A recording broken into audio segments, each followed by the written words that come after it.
जय हिंद। नमस्कार दोस्तों, आप सभी का स्वागत है हरियाणा स्मार्ट स्टडी में। और आज के इस वीडियो में हम कवर करेंगे हरियाणा की ज्योग्राफी की नदियाँ।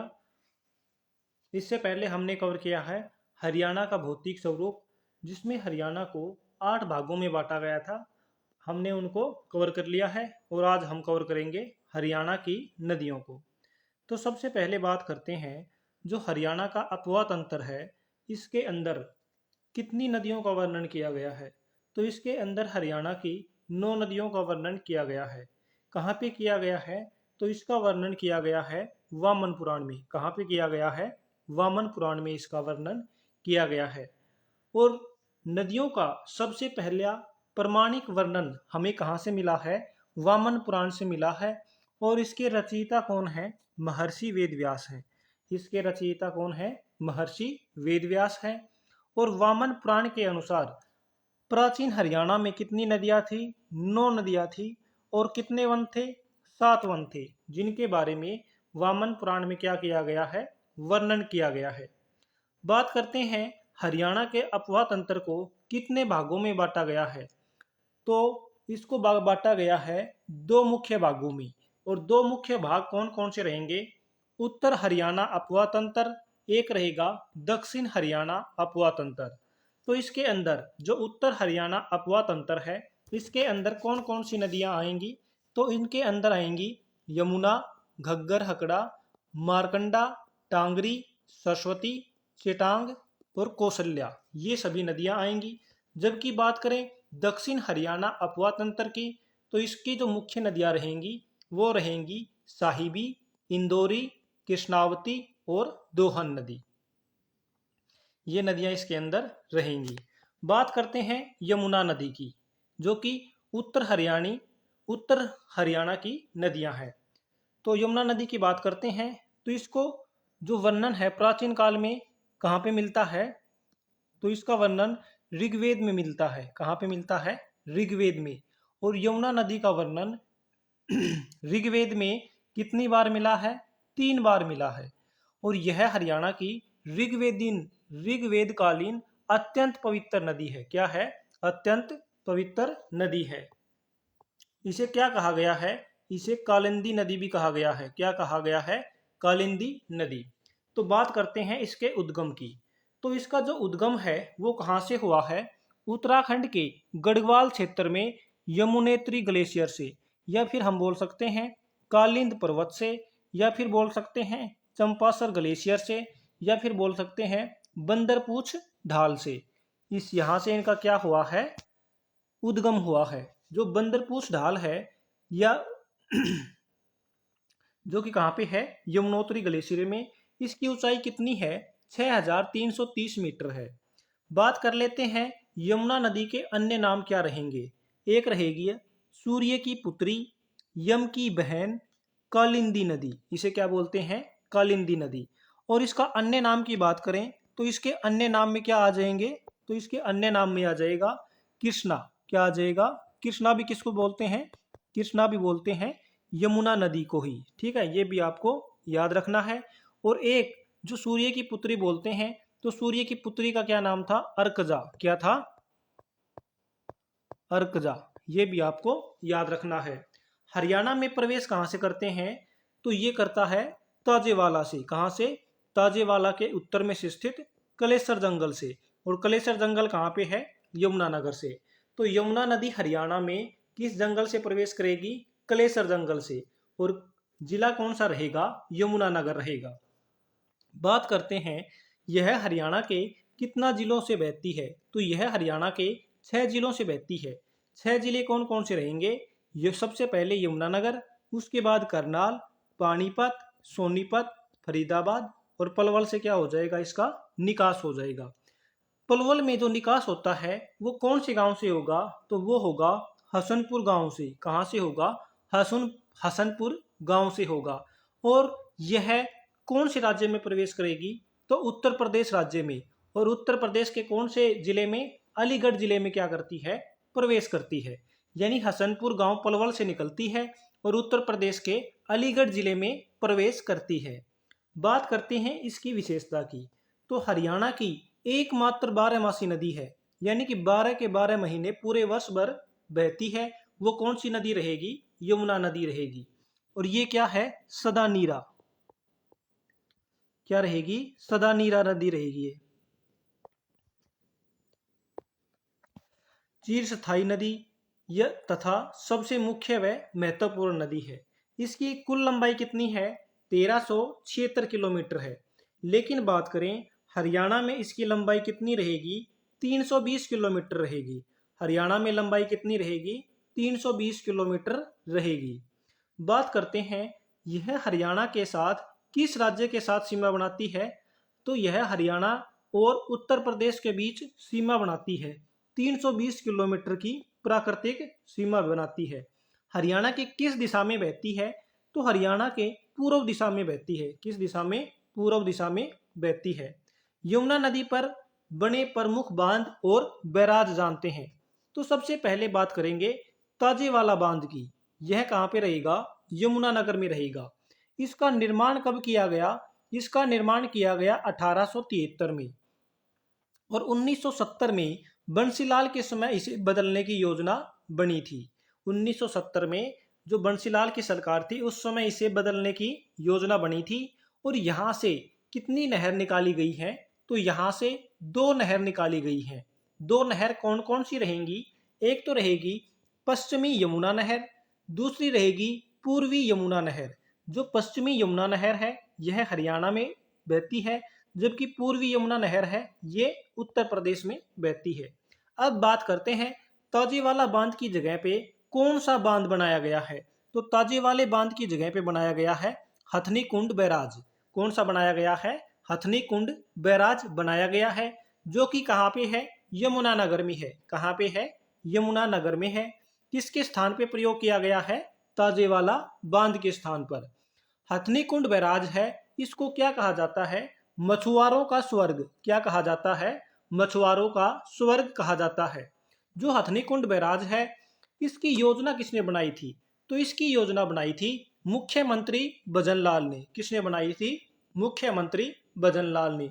कब बनाई थी यह योजना? 1994 में। लेकिन इसका निर्माण कार्य शुरू कब हुआ? 1996 में हुआ था। और यह पूरा कब हुआ? 1999 में। और इसके अंदर पहली बार पानी कब छोड़ा गया? 2002 में छोड़ा गया था। कब छोड़ा गया था इसमें पानी? 2002 में।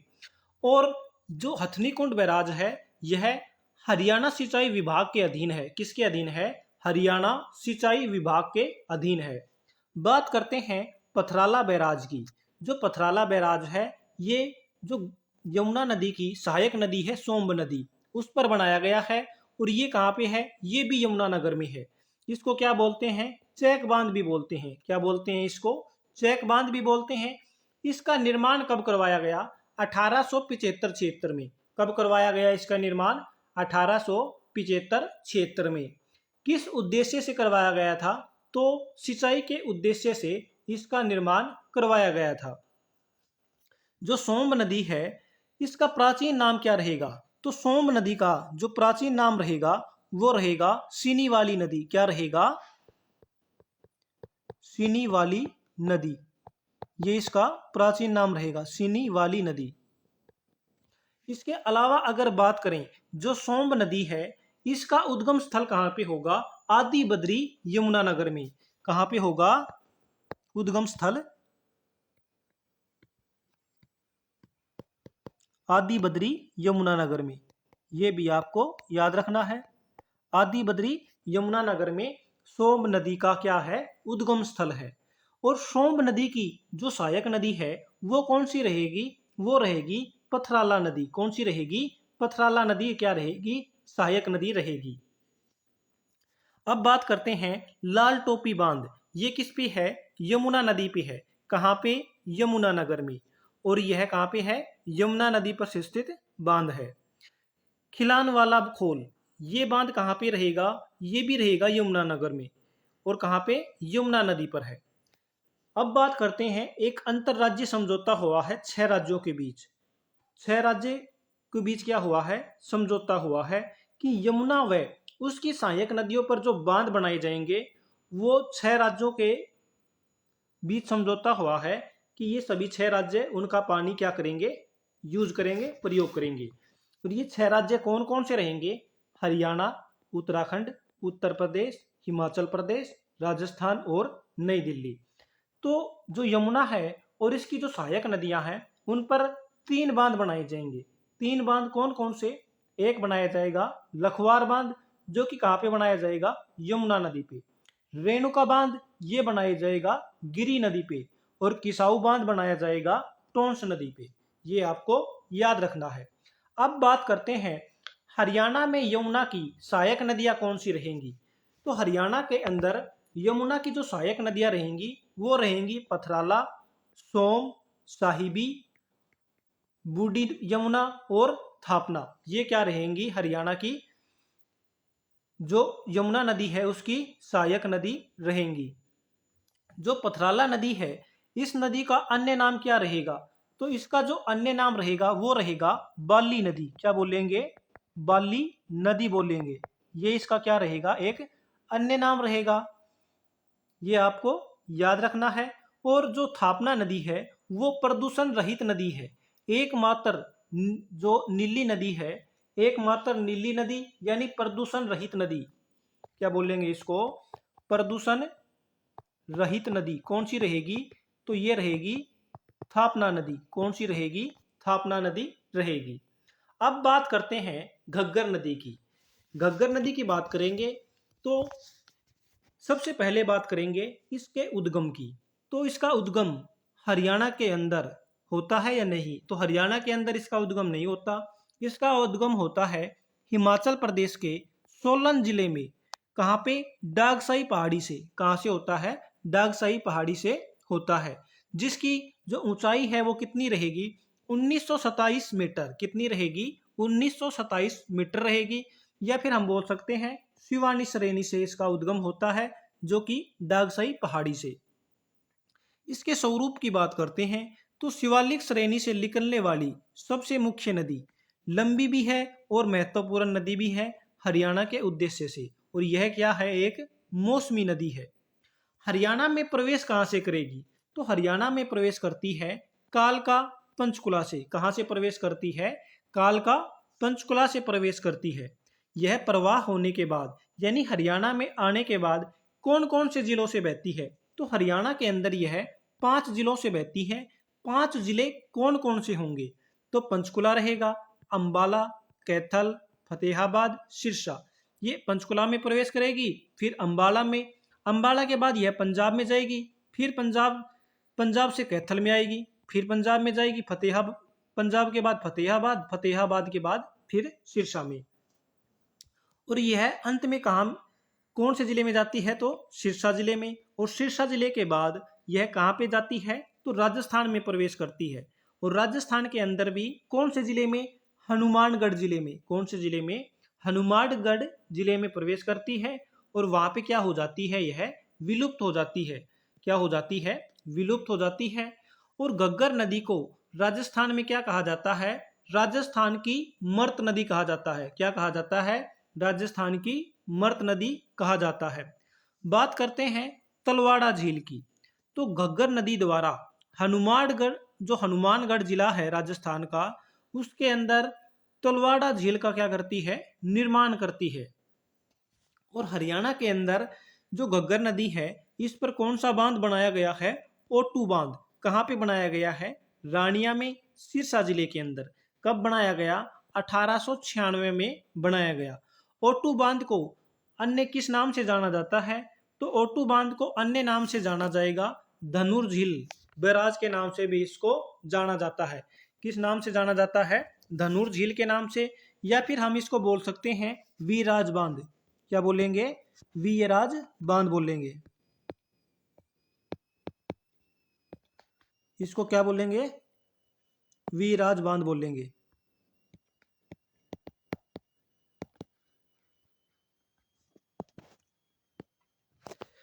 अब बात करते हैं ओटू बांध से आगे इस नदी को क्या कहा जाता है? हकरा नदी कहा जाता है। क्या कहा जाता है इसको? हकरा नदी कहा जाता है।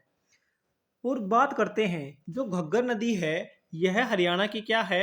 सबसे प्रदूषित नदी है। क्या है? हरियाणा की सबसे प्रदूषित नदी है और हरियाणा की दूसरी सबसे लंबी नदी है। क्या है? हरियाणा की दूसरी सबसे लंबी नदी और सबसे लंबी मौसमी नदी है। और हरियाणा में इसकी लंबाई कितनी रहेगी? 241 किलोमीटर रहेगी। कितनी रहेगी इसकी लंबाई? 241 किलोमीटर रहेगी। और ओटू बांध पर एक पर्यटन स्थल बनाया गया है और वो कौन सा रहेगा? चौधरी देवीलाल पर्यटक परिषद। कब बनाया गया है ये? 2002 में बनाया गया है। घग्गर नदी को अन्य नाम से भी जाना जाता है, जैसे कि हाकरा नदी, मर्त नदी, हरियाणा का शोक। हरियाणा का शोक किसे कहा जाता है? तो ये भी कहा जाता है घग्गर नदी को। क्या कहा जाता है? हरियाणा का शोक। किसको कहा जाता है? घग्गर नदी को। हरियाणा का शोक भी किसे कहा जाता है? घग्गर नदी को।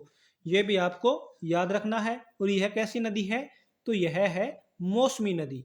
ये आपको याद रखना है। अब बात करते हैं शिवालिक क्षेत्र में घग्गर नदी पर बनने वाले प्रस्तावित बांध। यानी घग्गर नदी पर बांध बनाए जाएंगे। कौन कौन से? छामला बांध, डांगराना बांध और दीवान वाला बांध। ये 3 बांध बनाए जाएंगे। घग्गर नदी की जो सहायक नदियां हैं वो कौन कौन सी रहेंगी?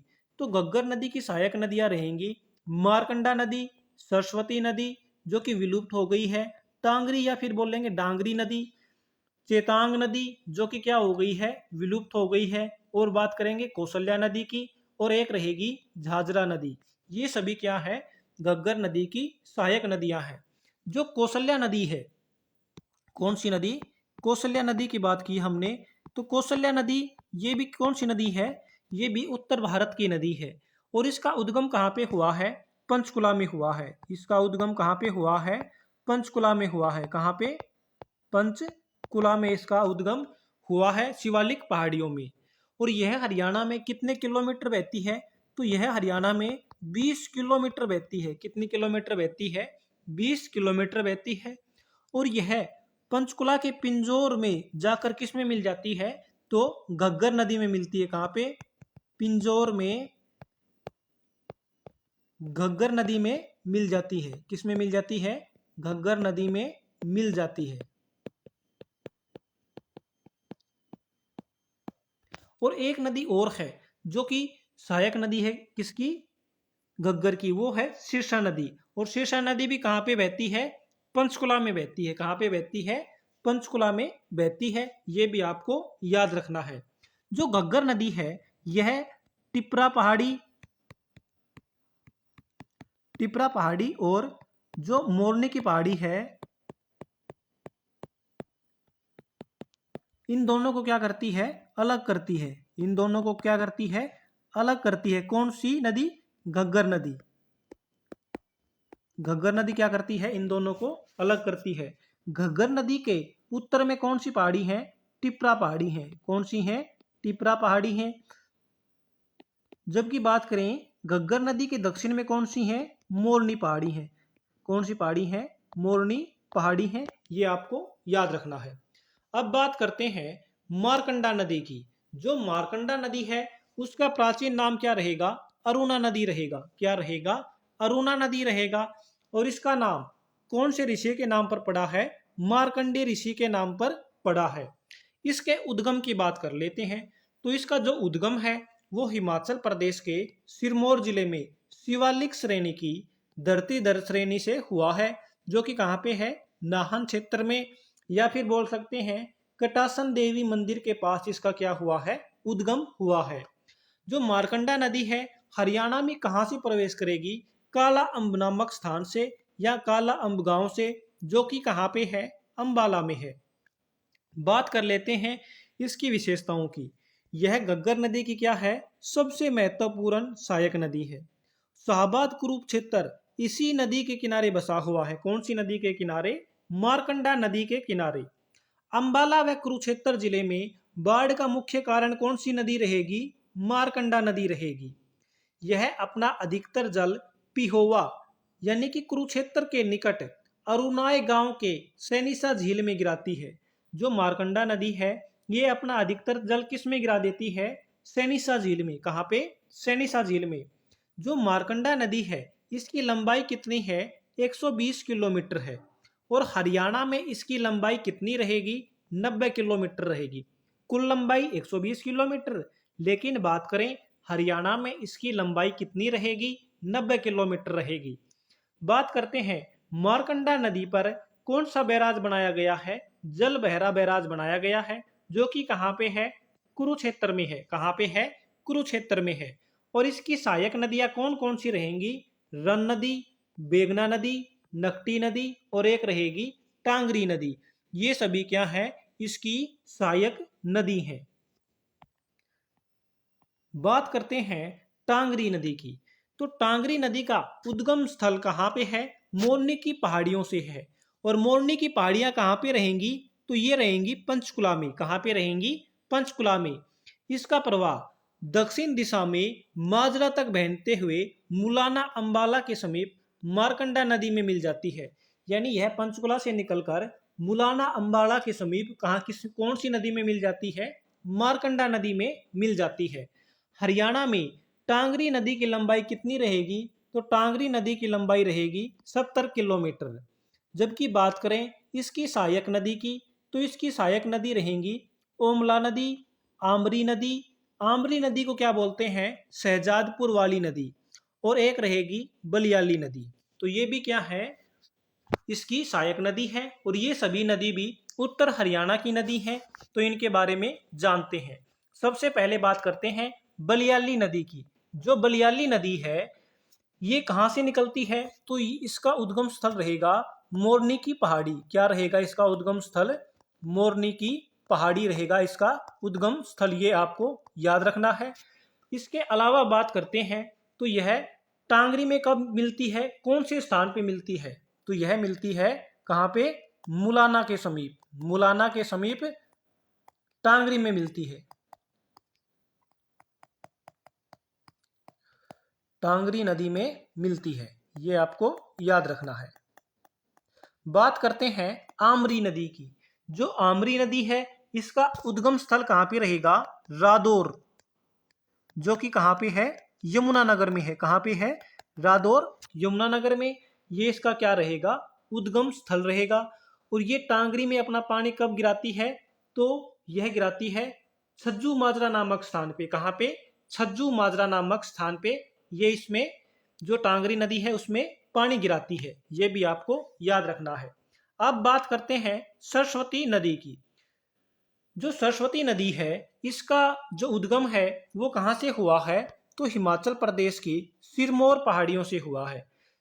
और कुछ जगह इसका वर्णन, जो इसका उद्गम है, यानी कि भूगोल वेताओं के अनुसार इसका उद्गम कहाँ पे माना गया है? उत्तराखंड के अंदर जो गढ़वाल क्षेत्र है, हरकी-दून ग्लेशियर है, उसके अंदर इसका क्या माना गया है? उद्गम माना गया है। यानी दो मत हैं। एक तो क्या माना गया है? हिमाचल प्रदेश की सिरमौर पहाड़ियों से। और दूसरा मत क्या है? हरकी-दून ग्लेशियर गढ़वाल क्षेत्र उत्तराखंड से माना गया है। तो जो एग्जाम में मिलेगा आप उसके अनुसार करोगे, दोनों नहीं मिलेंगे। हरियाणा में प्रवेश कहाँ से करेगी? तो आदि बद्री यमुनानगर से हरियाणा में प्रवेश करेगी और हरियाणा से बाहर पिहोवा कुरुक्षेत्र से जाएगी। ठीक है, ये आपको याद रखना है। टांगरी व मारकंडा नदी का पानी सैनीसा झील से उठाकर पंजाब के सतराना गांव में घग्गर नदी में गिराती है। जो सरस्वती नदी है ये पानी उठाती है और घग्गर नदी में गिराती है। सैनीसा झील से उठाकर सतराना गांव में घग्गर नदी में पानी गिराती थी, ये बताया गया है। बात करें इसके वर्तमान स्वरूप की, तो वर्तमान में बहने वाली घग्गर नदी को पौराणिक सरस्वती का आधुनिक स्वरूप माना गया है। अगर बात करें धार्मिक महत्व की, तो यह क्या है? ऋग्वेद कालीन नदी है, जो कि क्या है? सबसे पवित्र नदी है। क्या है? सबसे पवित्र नदी। बात कर लेते हैं अंतरराष्ट्रीय सरस्वती महोत्सव की। तो इसकी शुरुआत कहाँ से होती है? आदि बद्री यमुनानगर से। कहाँ से होती है? आदि बद्री यमुनानगर से इसकी शुरुआत होती है। और इसका समापन कहाँ पे होता है? पिहोवा कुरुक्षेत्र में होता है। कहाँ पे होता है? पिहोवा कुरुक्षेत्र में होता है। बात करते हैं Haryana Haryana Saraswati heritage development board की। तो इसके अध्यक्ष कौन रहेंगे? हरियाणा के मुख्यमंत्री रहेंगे। और इसकी स्थापना कब हुई थी? 2015 में की गई थी। लेकिन बात करते हैं, जो इसका अध्यक्ष रहता है वो कौन रहेगा? मुख्यमंत्री। लेकिन उपाध्यक्ष कौन रहेगा? दुम्मन सिंह किरमच हैं, जिसका संबंध रहेगा कुरुक्षेत्र से। और इसका मुख्यालय कहाँ पे है? पंचकुला में इसका मुख्यालय है। अब बात करते हैं सरस्वती शोध संस्थान की। जो सरस्वती शोध संस्थान है उसका गठन कब किया गया था? सरस्वती शोध संस्थान, इसका गठन कब किया गया था? तो इसका गठन किया गया था 1999 में। जो सरस्वती शोध संस्थान है इसके संस्थापक रहेंगे दर्शन लाल जैन। कौन रहेगा? दर्शन लाल जैन रहेगा। इसका मुख्यालय कहाँ पे है? तो इसका मुख्यालय हो जाएगा कुरुक्षेत्र में। कहाँ पे है इसका मुख्यालय? कुरुक्षेत्र में इसका मुख्यालय है। बात कर लेते हैं, जो सरस्वती शोध संस्थान है इसका जो प्रथम अध्यक्ष रहेगा वो कौन था? दर्शन लाल जैन था। और दर्शन लाल जैन का संबंध कहाँ से रहेगा? जगाधरी यमुनानगर से इसका संबंध रहेगा। बात कर लेते हैं, जो दर्शन लाल जैन है इनका उपनाम क्या है? इसे किस नाम से जाना जाता है? तो इसे कहा जाता है सरस्वती का भागीरथ। क्या कहा जाता है? सरस्वती का भागीरथ इसे कहा जाता है। सरस्वती का भागीरथ। ठीक है, ये आपको याद रखना है।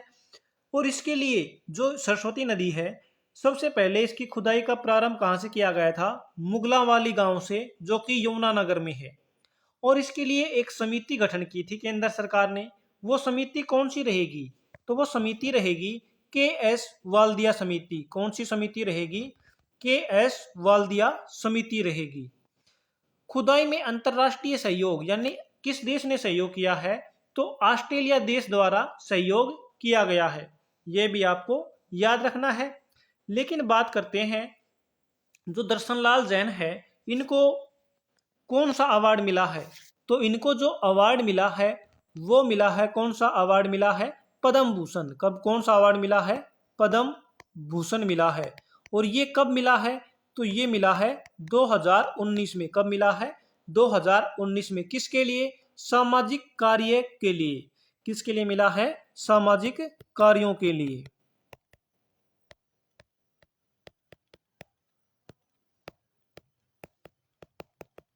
ये आपको याद रखना है।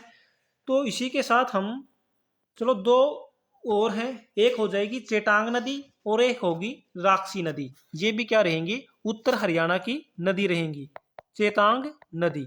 चेतांग नदी की बात करते हैं तो यह कहाँ से निकलती है? शिवालिक की पहाड़ियों से। कहाँ से निकलेगी? शिवालिक की पहाड़ियों से ये नदी निकलती है। कहाँ से निकलेगी? शिवालिक की पहाड़ियों में। प्राचीन काल में यह घग्गर नदी की क्या होती थी? सहायक नदी होती थी। क्या होती थी? सहायक नदी होती थी। ठीक है, ये आपको याद रखना है। और वर्तमान में यह नदी क्या है? एक बरसाती नाले का निर्माण किया गया है। इसके स्थान पर क्या किया गया है? वर्तमान में एक बरसाती नाले का निर्माण किया गया है। ये आपको याद रखना है। जो चेटांग नदी है इसको ऋग्वेद काल में क्या कहा गया है?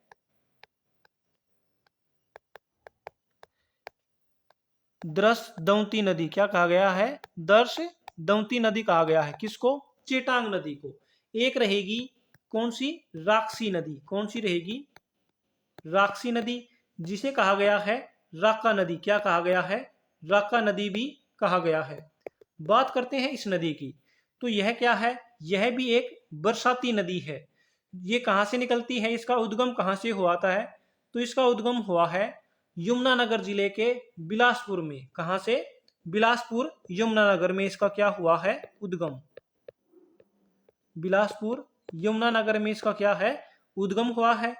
और यह लाडवा कुरुक्षेत्र में चेटांग नदी में मिलती है। कहां पे मिलती है? लाडवा कुरुक्षेत्र में चेटांग नदी में मिल जाती है। तो दोस्तों, इसी के साथ हमारा यह सेशन समाप्त होता है। आपको उत्तर हरियाणा की नदियों को जो मैंने पढ़ाया है, यह आपको सेशन मेरे हिसाब से तो मैंने बहुत अच्छी डिटेल से पढ़ाया है। वैसे आप लोगों पर डिपेंड करेगा आपको यह वीडियो कैसी लगती है। तो आपको वीडियो अच्छी लगी तो लाइक शेयर कमेंट करें और चैनल को सब्सक्राइब कीजिएगा। धन्यवाद दोस्तों।